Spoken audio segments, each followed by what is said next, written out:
Black hole के बारे में शायद किसी आलसी ने ही नहीं सुना होगा। वैज्ञानिक बहुत पहले ही इसके अस्तित्व की भविष्यवाणी कर चुके थे। उसके द्वारा पड़ने वाले प्रभावों को ऑब्जर्व भी किया है और यहाँ तक कि एक ऐसे ऑब्जेक्ट की तस्वीर भी ली जा चुकी है। हॉलीवुड और विज्ञान कथा के लेखक भी उनके बारे में नहीं भूलते। उनकी मदद से दूसरे ब्रह्मांड के ग्रहों की यात्रा का वर्णन करते हैं, जहाँ का 1 घंटा पृथ्वी के 7 साल के बराबर होता है।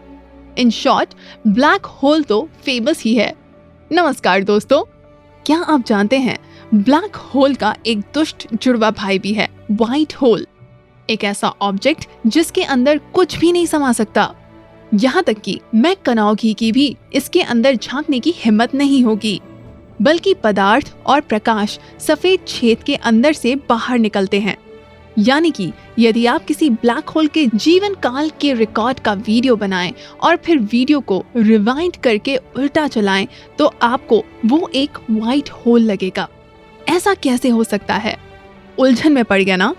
डरने की जरूरत नहीं है, ये हमारा चैनल है और अभी हम आपको सब कुछ बताएंगे।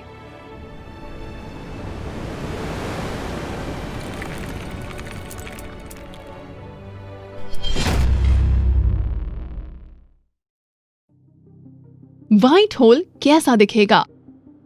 सबसे पहले आइए याद करते हैं कि ब्लैक होल क्या है।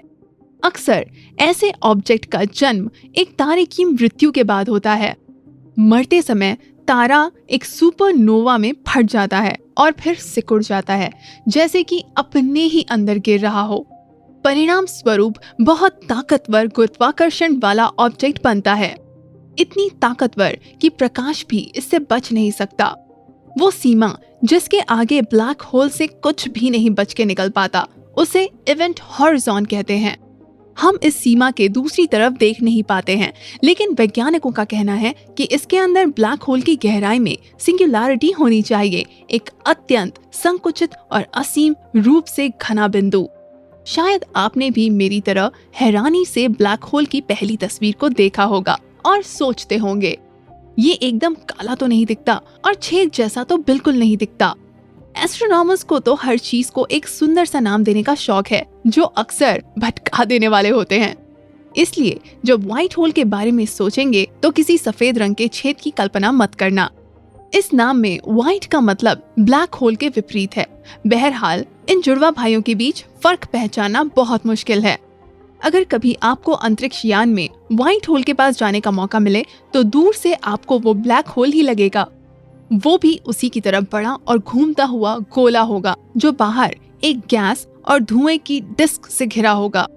और अगर आपकी किस्मत अच्छी होगी तो आप उस दृश्य को देख पाएंगे जब पदार्थ व्हाइट होल से बाहर निकलता है। ऐसा ब्लैक होल के मामले में कभी नहीं होता है।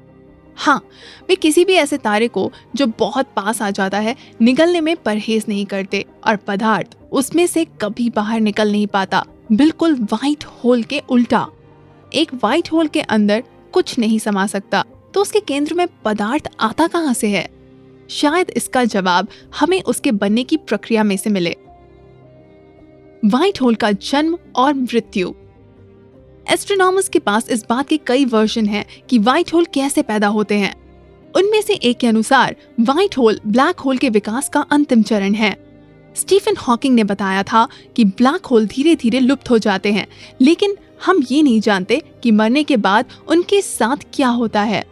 असल में ब्लैक होल इतने लंबे समय तक रहते हैं कि अभी तक किसी को भी उन्हें खत्म होते हुए देखने का सौभाग्य नहीं मिला है। इसके अलावा ये भी पूरी तरह से समझ में नहीं आया है कि ब्लैक होल की मौत के बाद निकले हुए पदार्थ का क्या होगा। क्वांटम मैकेनिक्स के अनुसार इंफॉर्मेशन को नष्ट करना असंभव है, लेकिन ब्लैक होल में से कुछ भी निकल नहीं सकता है, तो उसके लापता होने के साथ ही इंफॉर्मेशन नष्ट हो जाएगी। व्हाइट होल इस समस्या को हल कर सकते हैं। शायद अपने जीवन के अंत में ब्लैक होल इतना छोटा हो जाता है कि वो गुरुत्वाकर्षण के नियमों का पालन करना बंद कर देता है और उसकी जगह क्वांटम लॉस का पालन करने लगता है। फिर किसी पल में वो क्वांटम उतार चढ़ाव से गुजरता है और एक व्हाइट होल में बदल जाता है। व्हाइट होल हर उस चीज को उगलना शुरू कर देगा जिसे कभी ब्लैक होल ने निकल लिया था, और ब्रह्मांड के पैमाने पर इसमें बहुत कम समय लगेगा।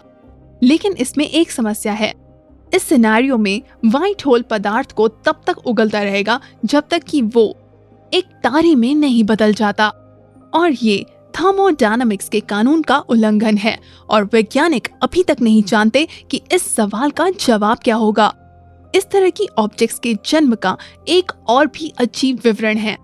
हो सकता है जो कुछ भी आज हमें दिखाई दे रहा है वो व्हाइट होल की गतिविधि का एक परिणाम है। शायद ये व्हाइट होल ही था जिसने बिग बैंग को ट्रिगर किया, जिससे अंतरिक्ष और समय का विस्तार शुरू हुआ था।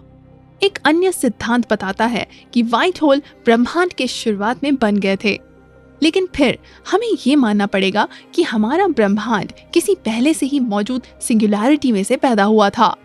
ऐसा कैसे हो सकता है? एस्ट्रोनॉमर्स के पास इसके बारे में भी कोई जवाब नहीं है। संभावित उम्मीदवार। यदि व्हाइट होल मौजूद है तो वो इतने शर्मीले हैं कि उन्होंने कभी वैज्ञानिकों को दिखाई देने की हिम्मत नहीं की। हालांकि इस रोल में एक उम्मीदवार फिट होता है।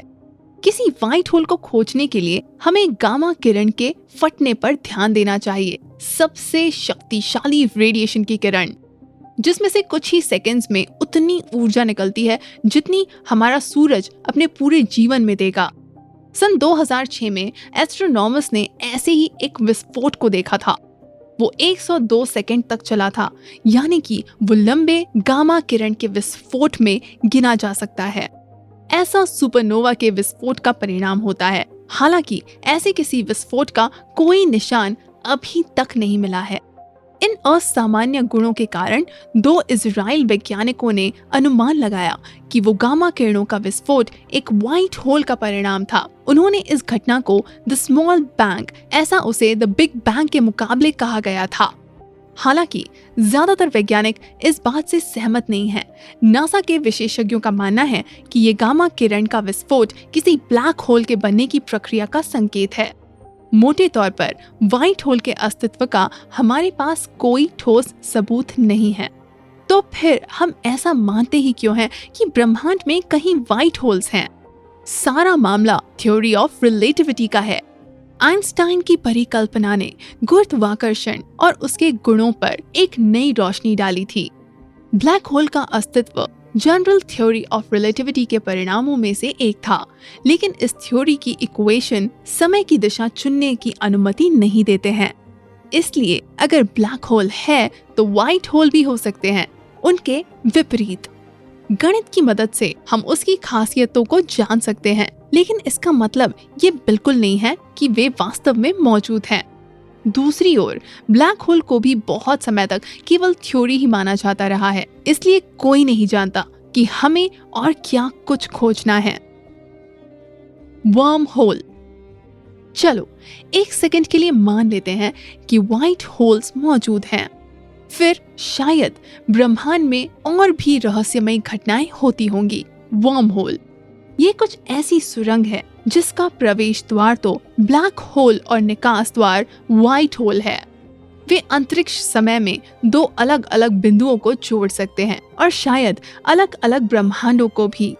अगर ये सब सच है तो इंसान के लिए ब्रह्मांड की यात्रा करने के नए अवसर खुल जाएंगे। लेकिन ये भी तो सच नहीं है कि ऐसे वर्म होल स्टेबल होंगे और लंबे समय में नष्ट नहीं होंगे। और तो और शायद ही कोई ब्लैक होल में गिरने से बच सकता है, बशर्ते वो मैककनॉक ही ना हो। और आज के लिए बस इतना ही। देखने के लिए धन्यवाद दोस्तों। आज का निष्कर्ष निकालें तो अभी विज्ञान भी नहीं जानता कि वास्तव में व्हाइट होल्स मौजूद हैं भी या नहीं।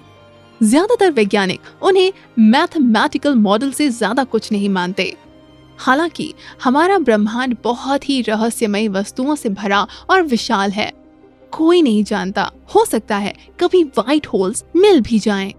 कल्पना कीजिए कि वर्म होल भी मौजूद हो तो कितना अच्छा होगा। तब तो पड़ोसी आकाश गंगाओं की यात्रा करने के लिए हमें रैप ड्राइव की भी जरूरत नहीं पड़ेगी। बताइए आप सबसे पहले कहाँ जाएंगे? ताउ सेटी पर या क्रैब नेबुला पर, या फिर एक नजर रहस्यमयी ग्रेट अट्रैक्टर पर डालना चाहेंगे? कमेंट में जरूर लिखें। अब मुझे थोड़ी देर के लिए अनुमति दें। ऐसा लगता है कि अगले वीडियो के लिए पहले से ही विषय मिल गया है। जल्द ही फिर मिलते हैं।